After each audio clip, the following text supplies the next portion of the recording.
people outside of this team might not think Don't that. see that. Don't see it that way. That's my Asset point. conditions, would that pop into anyone outside of an asset management team or an infrastructure team? Outside of that, would someone think of an asset condition being part of that financial viability? Not necessarily. So maybe that's an objective. And how would we word that? That we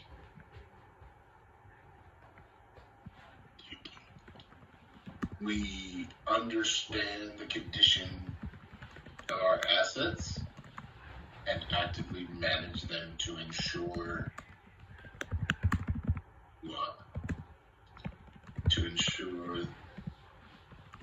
the condition of the assets remains fit for purpose.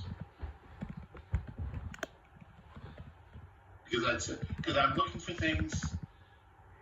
I'm looking for things now, because this is our role. So as asset managers, asset management experts, not asset managers, not to call it. So if we got Travis in, we say, Travis, what are we not doing? That kind of thought process. And I would say we started with condition monitoring project, where the heck we're calling it, but I can't give this. Thank you. But before that, we're not doing it. So let's say, to know the condition of our assets and ensure their condition remains fit for purpose. Yeah. I think is a good way to say that. What else are we not doing? We are maintaining the assets. We are not maintaining the assets in a proper way. Like we are doing all the reactive inspections rather than doing preventive or proactive. So it costs us a lot. Yeah. All right. So we want to focus on shifting from reactive to preventative and predictive maintenance. Correct. I think that's an objective. But again, that's part of maintaining long-term asset value, right? So you and I read that and go, oh, look, these are all the things that you have to do to achieve that. But we wanna spell it out. We want to speak specifically to Rob. Yeah. But all non-engineers, what are we not doing that we must do? Oh my God. So, one, condition of our assets. Two, that migration from reactive to preventive and predictive. Predictive and there, Hannah, here. Right? Preventative and predictive. Yeah, preventative and predictive maintenance. Yep. What else are we not doing? I think that we are not upgrading or rehabilitating the assets. So, for example, channels. The channels or bridges, they are like that from the beginning. So we are just doing the repairs, not rehabilitating or not doing a lot of rehabilitation works. I agree with you. Is that different to condition? I think so, yeah. So how would you state that as an objective then? Upgrade. So when you say upgrade, I hear upgrade, I think of increase of level of service. But I don't think that's what you're talking about. Are you talking about changing level of service? Yeah, changing the, yeah.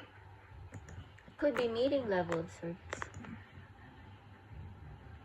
Improving level of well, so here, this is a good point. We have not defined level of service. So I think that needs to be an objective. We need to define, understand our level of service and its relationship with costs.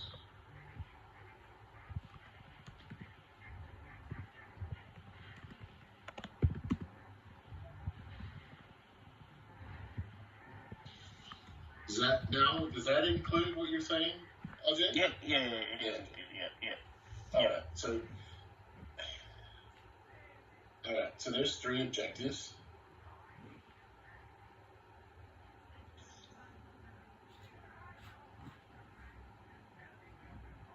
There's probably those.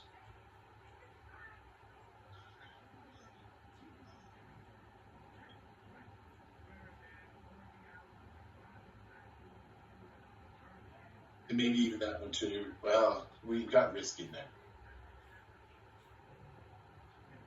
Bill, can you go back to the objectives for me, Michelle, please? Yeah. Maximum long-term value, yeah. Mitigate risk, so there's something around risk. So I would like to see the understanding of how risk affects costs, or the relationship between risk, cost, and level of service. Decision-making, database decision-making, enhanced service delivery. Yeah, I think we can take that last one off. I think we already do that beyond what we need to do, actually.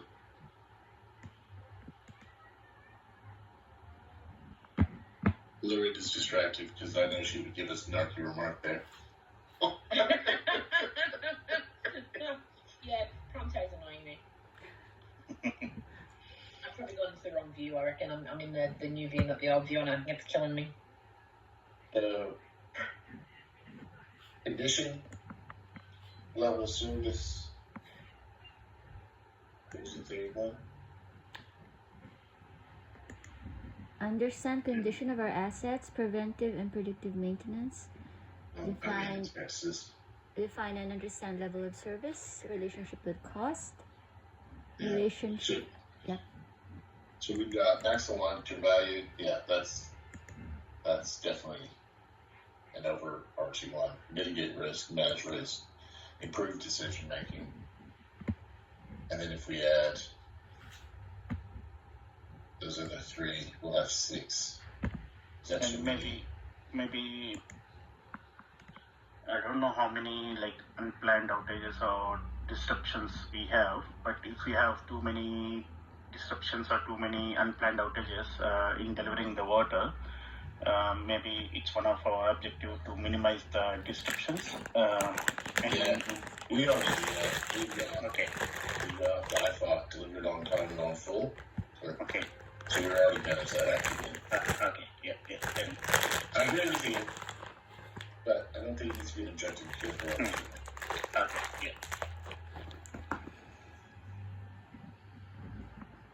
I don't know. I'm good. Yeah, I think that's good, actually. That's good. Yeah. I think that's plenty, and that gives us clear direction. Meeting the customer expectations. That's level of service. Level of service. Yeah. If we define, yeah. All right. I think that's it. So, Peter, if you add those. Yeah. And then Okay. we'll have another look at it, and then send it off to Jared. And again, let's let Jared have a first cut before we spend too much time to change anything. Yep. All right. Good. Appreciate your work, Patricia. Thanks. You got them 90% there. I think both of them, without anybody helping. Alright. Good work, Patricia. Thank you. I had a lot of sample those sample documents that you there's a whole heap of sample SAMP that you gave me. So these are all combination of those. That's the best way to do it. Except what you were saying about the finance aspects.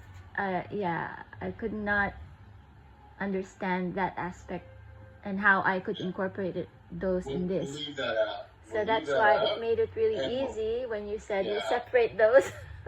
Yeah. Yeah. And we haven't defined it, so but cause it's pretty important for us to deliver this year. And we'll have that stuff next year.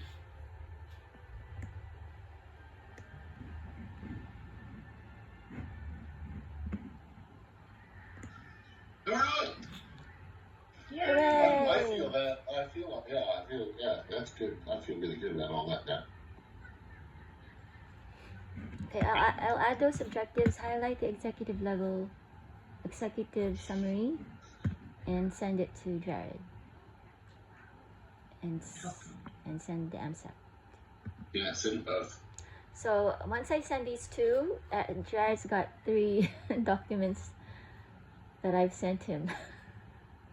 Because I also sent him the scoping document. Yeah. And Lorinda's. Finish the gap analysis as well and send that. Yeah, I'm working on the completing gap analysis as well. Anyone remember my Pronto password? Pronto suck. Stupid Pronto? I hate Pronto. I can't find my password. It won't be that. It's the stupid Pronto 123. No. Why I don't know my password. Stupid system. That was my other one, I think. I wrote it down, and I do this all the time, and I can't remember where I wrote it down. Contact Arun. He will help you out. No, I haven't time for that rubbish. Okay.